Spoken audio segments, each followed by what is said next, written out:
We will get to all the many ways that Mike Ryan is wrong about Ozark in a second. But I want to call Chris Cote to the microphone here. Stand? Well, raise my right hand. You've enjoyed how dumb the boxing and mixed martial arts spectacle has become. You've enjoyed the Pauls. You've enjoyed this distortion of just have it be entertaining, and I don't care if the fights are actually good. Just give me fame and entertainment. Throw in some Snoop Dogg, and I'll enjoy myself with my boxing. But now, in the lowest base of cashing in at the end of the meteor that Conor McGregor rode, where his mouth brought him great riches as a superstar in the fighting sports, he is saying of Jorge Masvidal, he is calling him an absolute pigeon brain. This guy is stupid beyond belief, is what Conor McGregor is saying. And Masvidal is saying, come up to my weight class, I'll break your face. And I don't want to watch these two. And I'm going to end up on the wrong end of this because you guys want to watch these two at the end of Masvidal's run here as he continues to lose fights. You guys want him to fight Conor McGregor, who's only lost fights recently as well. Why would you not want to see that, Dan? Yeah. I'm confused. You see two guys that are stand-up all-timers, throwing hands. You know that fight's not going to go to the ground whatsoever. It's going to be a stand-up haymaker fight. But he's saying recently they're both losers, is what he's saying. Yeah, but that doesn't matter. Yeah, but matchups styles make fights. Exactly. I agree with you guys. The build-up to that fight would be second to none. Oh, my God. And the fight, I think, would actually deliver. Someone's getting knocked out, probably. Masvidal's chin, I mean, he's taken a lot of beatings over the years. He's a big-time veteran. His chin is finally starting to be called into question, even though it was something of a legend. I would love to see that fight. But Conor going up in weight class hasn't proved good for him. He's always been good fighting at a lighter weight. And for Masvidal to come in and Conor to be like, oh, I'm going to go up to 150, 170, and I don't even know if it's possible for Masvidal to go down at this point. He can't. I mean, it's a stuff of legend. He's his always ability called him too small. Masvidal has always called McGregor. He's even calling him a little man now. I'm surprised you guys are falling for this again, though. This will be a payday, but it's the only reason these two are doing this, and McGregor's doing it in the laziest way possible. This is one of the greatest talkers of all time. An absolute pigeon brain. This guy is stupid beyond belief.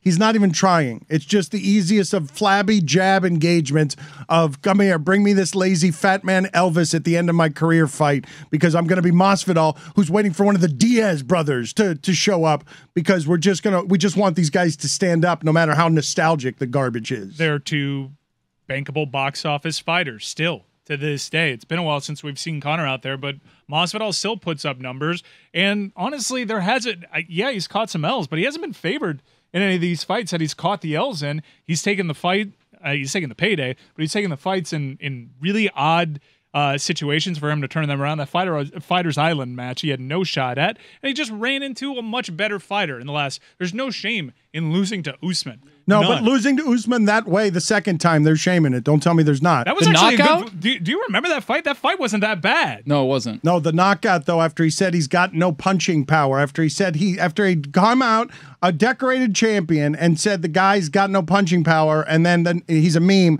where a constellation of sweat is around him because he's been knocked out while he's still standing there. Yeah, Usman, late in his career, has found his punching power. In the middle of a fight, actually, against Burns, he found his punching power.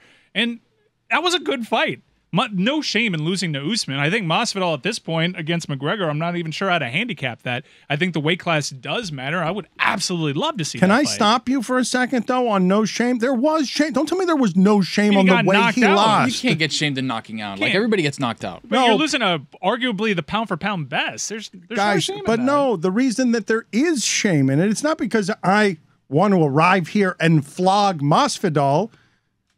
When Pacquiao gets knocked out that way, face first, becoming an internet meme, it is said that you do not just get up and have the same chin and confidence after that. It is said of people who do the spectacle much better and braver than we are, that when there is the shame involved of, I'm always afraid, my hands are never down, I'm Jorge Masvidal, I never go out on my back. You guys know me to be a grinder who's got a story unlike anyone in the sport because I'll stand up there and bang, and you respect me because I don't go out on my back. He was knocked out in a way that made the world laugh at his big mouth, and some people are never the same after that. Yeah, but he fought Colby Covington after that, and he didn't get knocked out. He lost in the fashion that everybody thought he would lose, and that was a monster pay-per-view. Again, Jorge Masvidal hasn't lost to somebody that he's been a favorite entering the fight. He's losing fights he's supposed to lose. So if he goes in there against one of the other great talkers in the sport, it's going to be a monster pay-per-view if they ever fight together. And honestly, both of these fighters need a dub to continue going on. And if they don't get the dub, they might as well catch a monster payday on the way out. And A fight to continue, huh?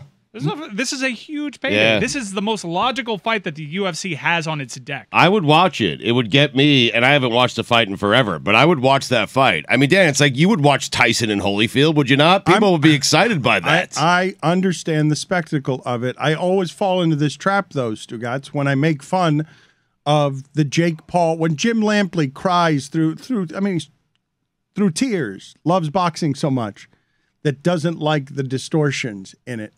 I'm not saying that Conor McGregor and Masvidal standing there slapping each other isn't spectacle as event talkers who will sell a fight. I'm just saying as a fight, Usman is dragged. He's dragged Masvidal. Like, this is not the height of the division. It's just the biggest mouths who are willing to stand up. It's not the top of the division anymore. But his last 3 losses have come to the top of the division.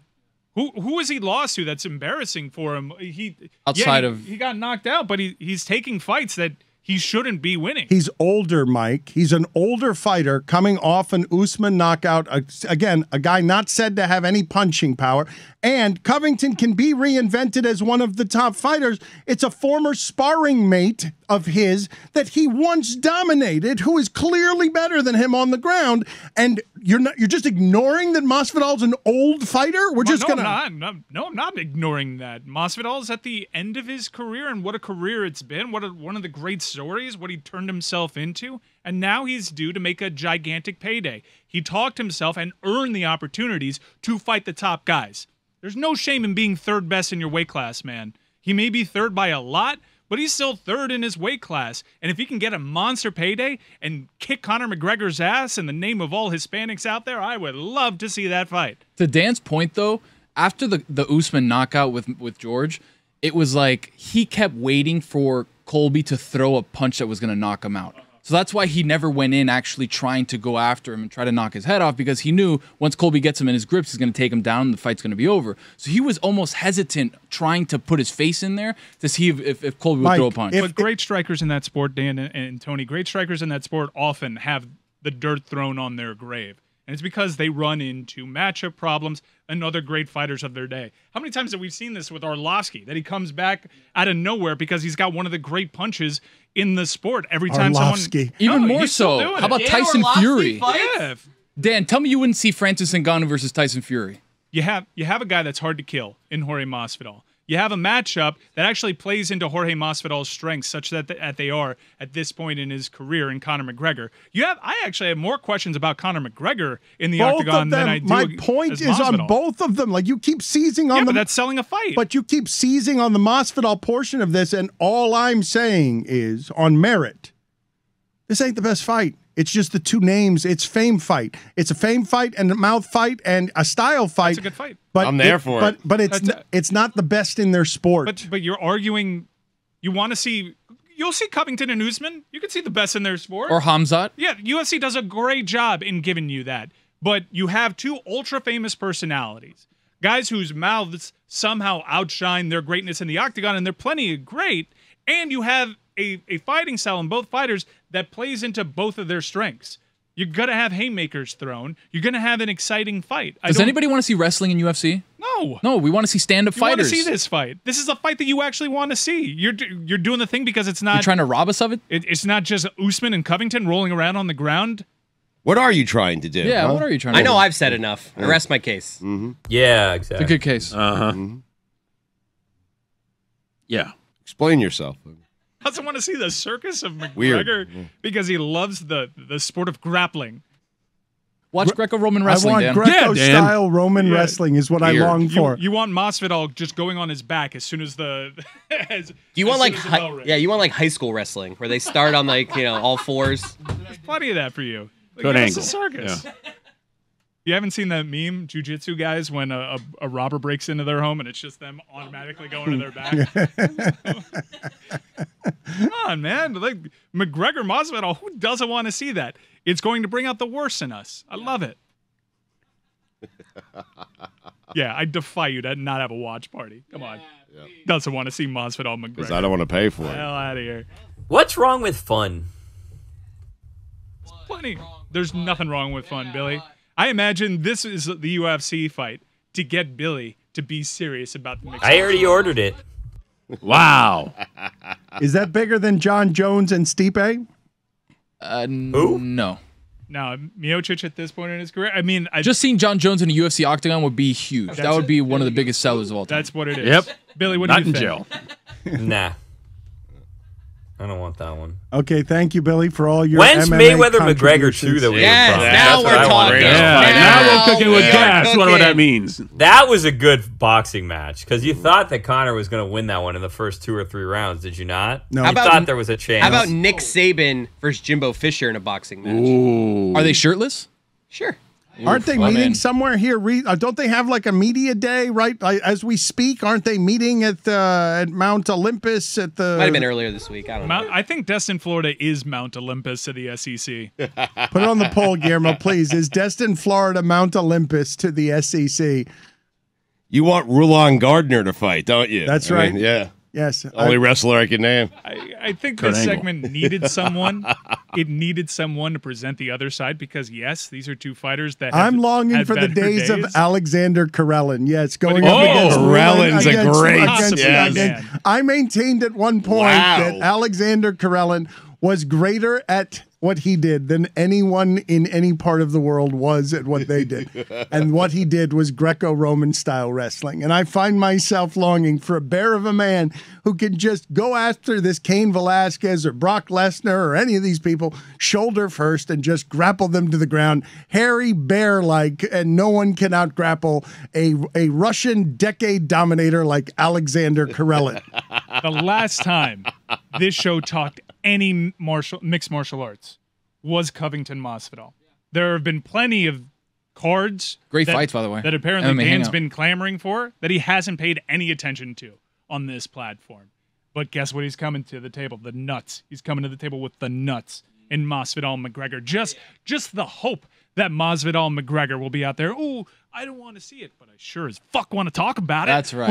Oh, yeah. Dan, guest host on the MMA Hangout that day, or Yeah, what? you come by. Oh, wow. Hang out with the boys? Also guest. Yes. What an invite. Stugotz, I don't know if you noticed this week, but ESPN has hired, as part of its NBA coverage, Yeah. a guy I think I would argue you discovered on Stupidity. Your relationship with CJ McCollum was something that made it clear to CJ McCollum that he wanted to go into podcasts. He wanted to go into this business. He wanted to be a broadcaster. Now, ESPN has an active player. As some of these guys see Stugotz, the Tom Brady money, and some of these guys prepare for a career after basketball, CJ McCollum is going to be the rare guy who's like, well, wait a minute. If Tim Legler can be the guy analyzing basketball for 25 years because he showed up here after his playing days, what happens if I get in the door here while I'm still playing? Right. It's kind of like Ryan Clark. He did that while he was still playing in the NFL for ESPN. CJ, he said he went to college not only to play basketball, obviously, but he was a broadcast journalist major. So I think he always knew this was something he wanted to do, and now he's doing it at ESPN. I think it's a smart move. He's really, really good at it. He's obviously connected to today's players. Is he going to criticize anybody? Because Draymond, I don't know. Well, let's talk about this for a second, because Patrick Beverley just went on ESPN and auditioned. And there are going to be broadcasting jobs here as Matt Barnes and Steven Jackson do a post-retirement podcast, or Knuckleheads does a post-retirement. JJ Redick was doing this while playing. And now CJ McCollum is saying, wait, sign me up over there at ESPN. I'm going to analyze finals games, and I've been doing some broadcasting. He has for ESPN. I saw him 4 years ago during the summer, and I thought he was really good. Yes. The NBA Finals would be a weird place to criticize other players, considering that it's the two best teams. I haven't seen anything that would make me believe that he's going to be dishonest or withhold stuff. The reason I asked the question is this, because as these athletes compete for this space and this money, the same way they compete for all things, the style of broadcaster is going to matter. Are you Patrick Beverley, someone who shows up on First Take and says things? Are you CJ McCollum, who will wear a suit and tie, Stugotz, and will not be talking on behalf of the league with a league partner the way Patrick Beverley is, as you try to spice up the show and bring the next generation of broadcasters here? You've tried some Tracy McGrady over here. You've tried some Scottie Pippen over there. Who's going to be the next voice at ESPN through the players that becomes a broadcasting person? And what does that person have to do? What does that person have to say to become a star? Because I thought Patrick Beverley became a broadcasting star who they can't hire with what he did. A broadcasting star who's like, somebody will hire that, but it will not be league partner ESPN that hires that. Maybe it will be. Maybe it'll be Kendrick Perkins. Yeah, I mean, yeah, they employed Kendrick Perkins, who's actively looking for fights on social media. Patrick Beverley is just an extension of that. I think CJ McCollum will be honest. What do you think? Well, you know how he introduced everybody to Pelican CJ McCollum? He aired dirty laundry about Zion. Yeah, no, so I haven't been texted. Yeah. He doesn't have to. What is in it for him? He just gave his team a headache. I think he came out with it. I think what you'll find with CJ is he knows the game obviously very well. I think he will say stuff. He doesn't take himself seriously. He's got a great sense of humor. He doesn't mind going off sports at all. In fact, he prefers it at times. And yeah, I do think I've had him on 2 or 3 times. I think he'll be critical of certain players. Patrick Beverley critical? Probably not.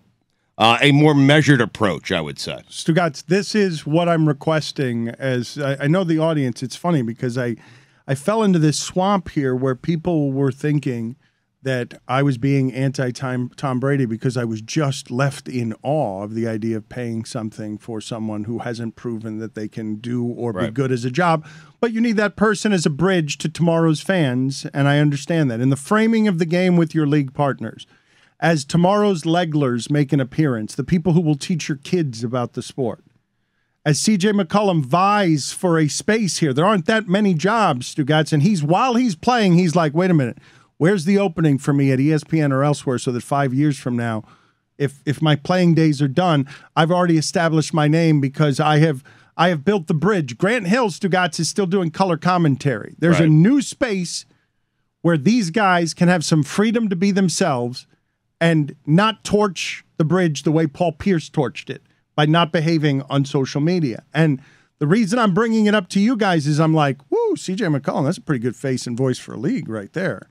Like, if I want somebody to help me just be broadcaster guy, interesting, fun, spice up coverage at ESPN. They haven't built a lot of stars at ESPN the way that TNT has. And someone who's wanted to do this his entire life. Like, he is a student of broadcasting. He knew he wanted to do this after his playing career or during it. CJ or Draymond, right? Like, what style? Yeah. What style do you want with your coverage? How dangerous do you want it to be? Is TNT now going to be buttoned? Is TNT with Draymond going to be less buttoned up than ESPN with CJ McCollum? And when the shows transition, because Barkley's going to be 60, man. Like, these shows got to get younger. Barkley has said openly that he's not going to re-sign. He's going to hang him up. Who's next? Is Draymond's next. For Draymond's TNT, next, for the style of what they're doing. For all of it, though, is what I'm saying. As people come into JJ Redick has just made. Yeah, JJ Redick's become a star. He's become a star using ESPN's platform very well. Are you asking me if CJ is going to become a star, media star? No, I really, because I think he will. It's not even a question. I'm sort of wondering with you guys and trying to talk out hey, what do you want this to look like over the next 15 years? Because we're going to start making some of the choices. Brady and Buck and Al Michaels, like these 80-year-old and 70-year-old people, we're going to make choices on who ushers in as a voice the next generation of fans. Drew Brees is getting weeded out very quickly, and so I'm asking you, who do you want these people to look like? I want them to look like and be like CJ McCollum, a guy who's still in the league. Even after he retires, will still have connections in the league. It'll be interesting to see if he takes out people that he played with, played against, that are friends with him if he has to. So a guy who's kind of connected to today's game, even though he's a couple of years removed from today's game once he retires. That's the kind of person I'm looking for because I know him to be honest. So I think he'll dish on certain things. And so I think he'll be great at it. Like, that's the kind of person I'm looking for. Barkley's gotten too far away from the game.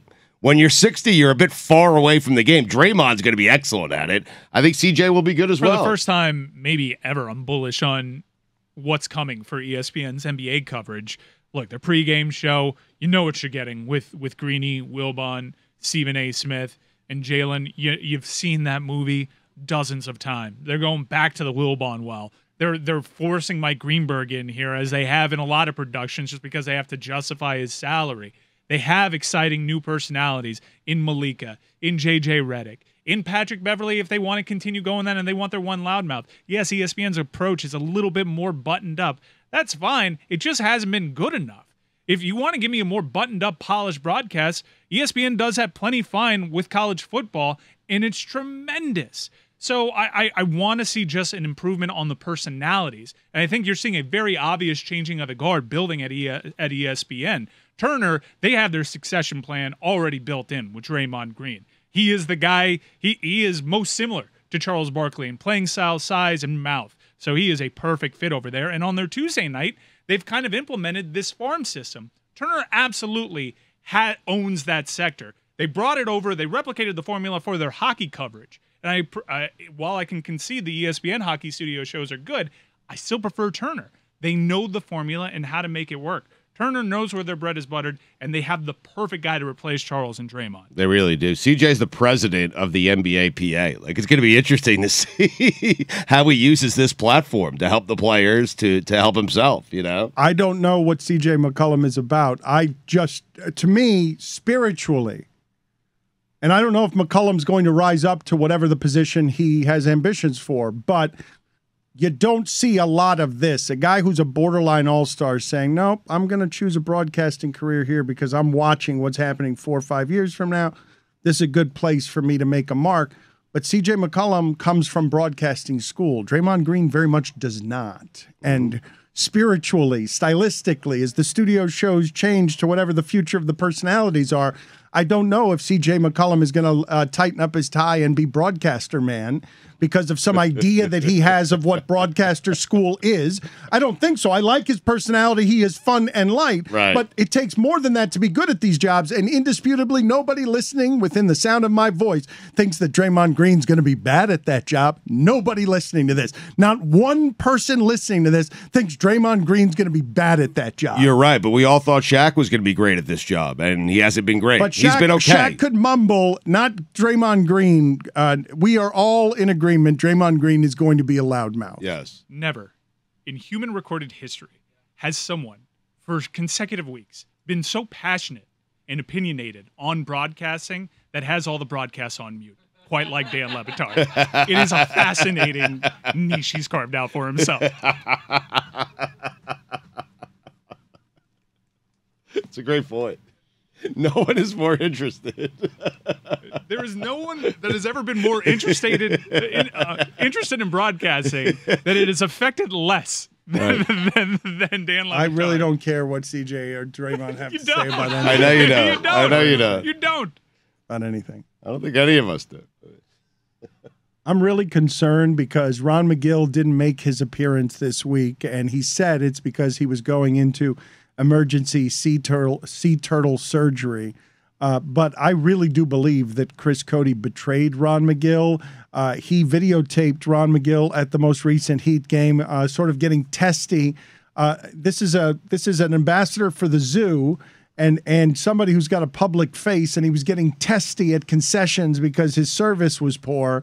And Chris Cote not only documented this, but embarrassed and shamed him without telling him, and still doesn't know if Ron Magill is enraged. Am I missing any details here? Well, my intentions were just to narrate him as if I was seeing him in the wild. I saw him in line, so I'm like, it'd be funny if I got him like an animal documentary. And then as I'm doing it, my intentions there are just to be like, look, it's a Ron Magill getting his water. But then it just turned out he got poor service. First, he was very patient, and then it turned in. He was always very respectful. He was always, and then he was talking to a manager, and then he was flailing arms, looking back. And I was just like, it wrote itself. I didn't come up with the bit of let's get Ron And then I edited it together, and I was like, and I sent it to the social team, and I'm just like, look, I know this could be iffy, but we know Ron well. It's not that bad of a look. I used my judgment, which sometimes can be a little off. Well, what's the iffy part? That you didn't ask Ron if you could film him? I did not ask Ron. That's such a... Why do you... Chris, you have, in your past, a pretty high-profile instance of this happening. We're not going to take it to air. We've talked about it. Yeah, I talked about it like 2 weeks ago. Yeah, well, Craig Minervini. Yeah, where you recorded Craig Minervini without his permission, and he properly got pissed. It was a picture. Listen, this was like my first... This is a different... No, these are way different. He also told us he had learned from that and wouldn't do it again. No, listen. Like 2 weeks different. ago. First of all, I did learn from it. There was a whole... I sent the I sent it to a lot of people beforehand. Wait a minute. I don't want to say. I asked Dan. I asked Ryan Cortez. I was like, hey guys, should we air this? And everyone was like, it's harmless. It's funny. Let's air it. It's not the same exact. That one with Craig Minervini, I was like 2 weeks into this job. That was I should not have done that. That was me legitimately. Like, I don't know Craig Minervini. I would not have done this if it was someone I didn't know. The lapse in judgment isn't going through protocol and running it by. That does show growth and that you've learned from Minervini. The fact that you recorded it in the first place without someone's permission it's a troubling trend for you. I'm at the Heat game to get content. I see Ron Magill. Me getting Ron Magill in the wild narrating like an animal video because Ron's an animal guy, that's funny. That's harmless. Like, that's what I'm there to do. You did not expect that Ron Magill would lash out and be... He still hasn't. We don't know if he's upset about it. Well, no, but he lashed out in that moment. You cannot agree. You would assume that if Ron Magill does apply your sensibilities and say it's fine, no problem. But if Ron Magill is also offended as an ambassador of the zoo, Chris Cote, how could you betray me? That was an embarrassing moment for me. I lost my temper. Well, then I would say I'm sorry. I apologize. I thought that it was harmless enough. And I was wrong. But now he's lost his job, and he's no longer working at the zoo. He's fallen on hard times. He can't put up the Christmas decorations he told us he loves putting up so much. Not the inflatables. We know he doesn't like those. But the Christmas decorations that he has there, he has to start selling some of those artifacts in his office that he has behind him that he's so proud of, all because of this video. If Ron gets fired, Dan will hire him and give him a raise. As once again, you applying your own prism. Wow. Unbelievable. You just think he does that for everyone, huh? You're an exception to the rule. That's not usually how it works out for folks. I have a question, and I don't mean really? to take this to a dark place or you make will. light of this. What if Ron would have murdered that person? I wouldn't have aired the video. Continued? Would you have? Well, that's really the dilemma. Like, would you have the actual You would have stand. buried that. You would have committed another crime by being an accessory to helping Ron Magill. Did you just admit? Did you just confess that that your judgment may have been poor in this one instance? But if Ron Magill did indeed murder someone, and you were the only one who got it on video, you would then cover up the murder for Ron Magill. Is that what you said? Of course. I'm a good friend. I'd sell it. Look, the content content wrote itself there. That's just a funny thing of me happen to be. What are the chances that I'm spying on Ron Magill for this interaction where I believe he bought 4 waters? So I don't know why it took so long to get it. And he was honestly respectful. There's nothing he's doing wrong. He's a normal human that's like, hey, where's my water? You could have shattered his image. I think I humanized him. I think I humanized his image by shooting him from behind. Yeah, that was honestly what he... That's a betrayal. That's what I was most worried about. I mean, everyone has their breaking point, even the great Ron Magill. Everyone has, right? You're rushing, you're trying to get back to the game, you paid a lot of money for tickets, you want to get back to your seats. I mean, everyone's got it. It was an hour before the game. Did he know that? Showed up that early? He was there oddly early. Oh, wow. He left that game muttering about free throws. He was so pissed. He was so pissed. Well, he didn't know. He didn't know whether he had been I've been checking outed or his Twitter shamed. account every hour to see if he's like responding to this video. Yes, because what you did, I believe, again, is not only illegal but felonious. I believe Content first, man. Because he was muttering about free throws, you thought we were good? He still didn't know that you had filmed him. We're not sure he knows yet. We posted it before the game. I shouldn't have to tell you this. You should know, but please don't ever record me without my knowledge prior to. Right. I would only do it with someone I know. This is a request. Does that make it Don't better? do that. No, Don't do that for me. I feel like you've done it to me Look at me. before. I'm requesting of you, don't do this thing Chris to me. Cody, I will You press all asked. charges. I will press charges. This is proof positive. Chris, you and your father, you are becoming your father a little more every day. Your father would win a bunch of money gambling with Boog Shambi and then put it in a blog so that Boog Shambi could be taxed. Because your father would betray people and not understand why they would get mad, because he'd be like, what? I know you. We know each other. We know what? Slightly different. Well, is it? I didn't video him at a strip club. Okay, it was like, gambling. But you ruined Ron Magill has never been seen publicly angry. That's why I'm humanizing him. Right. Ron Magill cannot be seen publicly as ambassador for the zoo dressing down concessions. It's a bad look. This is why Batman took the fall for Harvey Dent. Ron Magill is Miami-Dade's White Knight.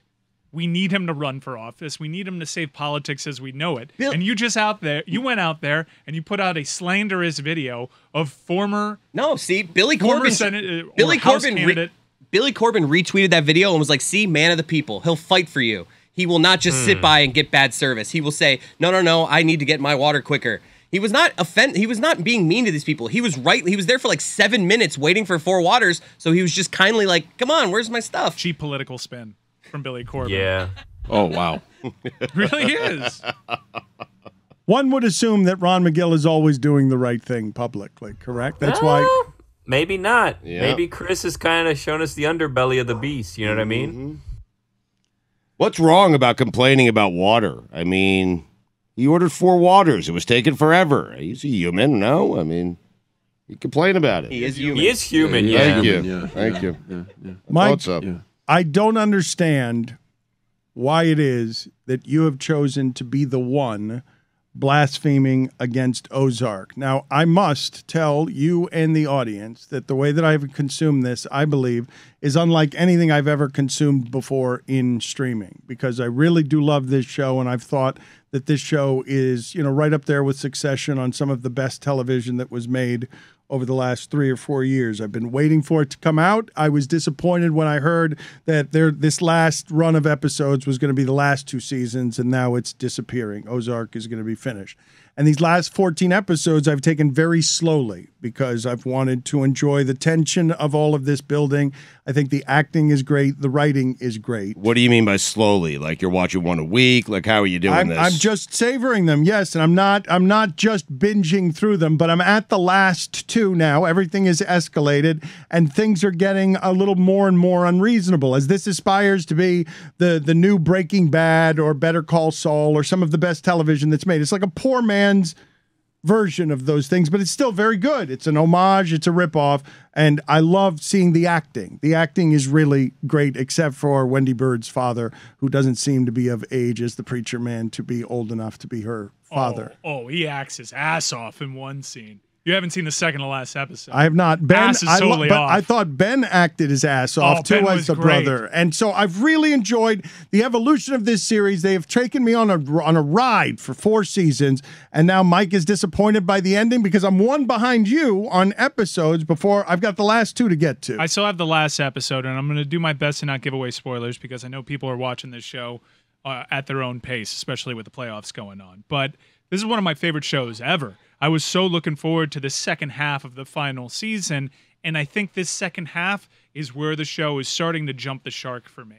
I do not find it believable that several people who have felt in painstaking details and ways the grip of the cartel, and yet there's a lot of tough talk. What are they going to do to me? Didn't you just lose so-and-so? And all of a sudden, a cold gun gets pressed to their heads, and then it all crashes down on them. Oh, I shouldn't have messed with the cartel. It's truly unbelievable. These people know the consequences. Well, but wait.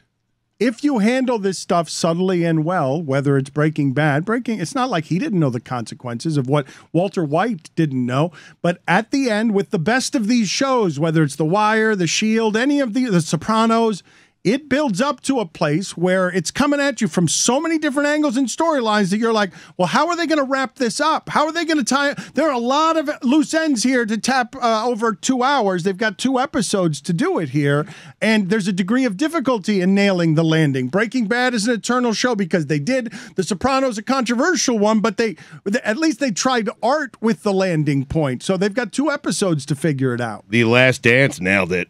But it's just cheesy Hit the jumper. that they're being reminded of murder as if it was something that they forgot entering any conversation. And they're like, "Oh, really? Do you remember that murder? Oh, you're right about that murder." that I just forgot about It until takes I was subtlety. reminded. They're not giving you enough subtlety here at the end. No, it's just like the world is crashing in on everybody, and we're turning up the volume on all of it, that it is patently unbelievable that they are forgetting what has just happened to them. Do you actually hear that gasp? Like, It's kind of like that. really? Yeah. It's Like a cartoon, like the Scooby Doo? The characters are starting to become caricatures of themselves a little bit, and that's fine too. With some respect, I kind of signed up for mopey Jason Bateman. I want to see mopey Jason Bateman. Well, but wait. On Jason Bateman, I thought this is uncharacteristic restraint, even from a restrained actor that he's trying to do. Like, he is a director here. I saw that. Yeah, he's a director and a writer on some of this stuff. Like, this is an ambitious, creative project for him with Netflix. When he can make his choices artistically now, he's golden. Whether it's podcast world, whether it's art world, he's allowed to make things because of the success of this. There are also puzzling decisions that shouldn't be decisions that they come up with. Hey, would you like to get the most infamous cartel leader out of prison or reinstate this cop? You only have one ask. You only have one. I'm only doing one. Choose wisely. Which one is harder for you? You know what?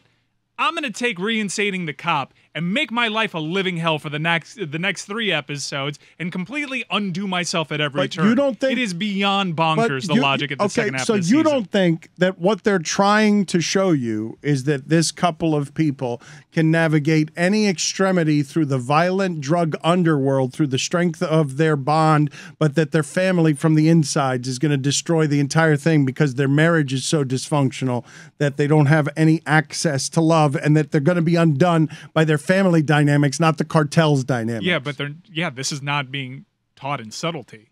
And it was actually the one thing that I appreciated was you finally see Marty Bird's restraint break. And it's a first time all season. Imagine, and I love that. In this show, it was a traffic altercation that did it. And I love things that are actually small in actuality, but become representative of something bigger. And he took all of his rage in from all the 4 seasons. You're seeing displaced anger is the first time he's losing his temper as an actor. The entire role for 4 seasons, he is understated. No matter what duress he's under, he is stoic every circumstance. If I were an Ozark apologist, I'd say Wendy is getting off on the challenge of she's dug herself out of so many tight spots that she is now actively trying to make every spot she encounters, no matter how close the finish line may or may not be, even more difficult. But what is your problem with it? If it's making you think of this, that's the Ozark apologist explanation. There's no logical explanation for some of the decisions that have been made. And how they've been presented is that it's equal footing. And it's not. They have to be more judicious with this. It's still a great series. I'm still amped to see the finale. I'm disappointed. It almost seemed as though they were right to end it where they should have, and they should have just cut off half a season. Well, they could have ended it without the spoiler. They could have ended it at when they, spoiler alert, were in Navarro's arms. And the... But Mike is right. Like, with The Last Dance, they ended it on the jump shot against Utah. They didn't take you into the Washington years. Like, they ended it right there. It was the perfect finish, and that's where they finished, I mean, I'm not going to watch the show now. I mean, You're saying, Mike, that Ozark should have ended right there when the bird when Jordan hit the jumper, arrived in the arms of Navarro, and the season ended with blood. Yeah, and more disappointment, and I don't know how this season ends. I imagine there tends to be a trend of disappointment. I'd be very surprised if there's a happy ending here because people have to atone, especially Wendy. Her behavior's just been... Yes. I can't make an excuse for it. She is the most brutal of killers. Yes. Yeah. She is. But this is also why it's, to me, a bit of an inspiring show as an homage to Breaking Bad and the era of the villain. It's so rarely the woman, Mike, who gets to be the Walter White of like, oh, she's the most ruthless of all of them. The 2 most ruthless, the 3 most ruthless. Darlene is why my nightmares are filled with thoughts of Darlene and her love affair with that 18-year-old boy, Wyatt. Her making sweet love to that boy from all her hardened leather life. Right Imagine how Byron Russell feels. Right now, over the course of this final season, the 4 most evil, monstrous, cold, calculated characters are all women. And I do like that twist in the show. It's a twist on the Breaking Bad formula, even though that they tried to do that a little bit with Walt's wife and her love affair over the course of time. It just, they keep running into such illogical decisions.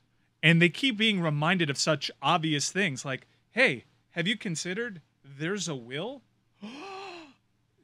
They don't do the gas. There are a lot of loose ends they've got to tie up a bunch of different storylines. Yeah. And the grace of an all-time show is whether you do it successfully or not. You have a character that from the earlier seasons that fled the Ozarks because of how dangerous it was. And comparatively, it wasn't even all that dangerous compared to where things are now. And that person comes back to the Ozark and is surprised at how dangerous it is. Just some of it defies logic. I just subscribe that this is an alternate universe where people just forget about consequences altogether and have to be constantly reminded of them. You're out. You're out. No, it's Jump the Shark. I'm out as like calling it one of the all-time great series. He's got to finish it off. He's going to watch the end. It's But just not, He's too invested. How could you They be didn't a stick the Jump the landing. Shark? How could you be a Jump the Shark before having even seen the climax of it? the same thing happened to me with He Sons thinks of he's already Anarchy. seen the climax of it. Yeah. So Yeah. Washington years now, Dan. Yeah. Same thing Leftovers? happened- Leftovers? I watched. They no, took it too Leftovers. far. Leftovers actually stuck the landing, and even though they had their better season in the past in season 2, they stuck the landing. No, but he means for you're such a- watching Leftovers Okay. right now. Yeah. Parts No. that you don't care about. No, No, I don't- that's I don't not think what that Oh, I means. thought that's what you meant. I think you're right. Yeah. Yeah, I do too. Leftovers, Yeah. Leftovers for Sounded such like an that. ambitious project. I thought that Weird. they were going to take like the classic Lindelof, just bail me out, and it's ambiguous, and here are all these loose ends, and I'm not going to answer all these impossible questions. But Leftovers, why it's one of my favorite TV series of all time, actually did that to the point that I could understand it, and I wasn't barely understanding anything that I was watching over the course of those seasons. For this one, to me, they had an opportunity in front of them to be in that category with Leftovers, with Breaking Bad, and it just got a little too convoluted, a little too overwritten, and the logic leaps that they took in this final season were too much for me. Okay, but as a group, all right, B plus Ozark, A minus, B Yeah, plus, A great. minus, B Great plus. run. Let's go. Let's like Darlene, Ruth, hell of a run, Wendy hell of a Bird. run. These Yes, are some great Yes. crafted, some wonderfully crafted women characters on dramatic television that we haven't really seen. A minus, A. You might even give it an A. You might wanna even- give it an A. I No, feel he like you wants wanna give it an A. Plus, You I do. give it an A.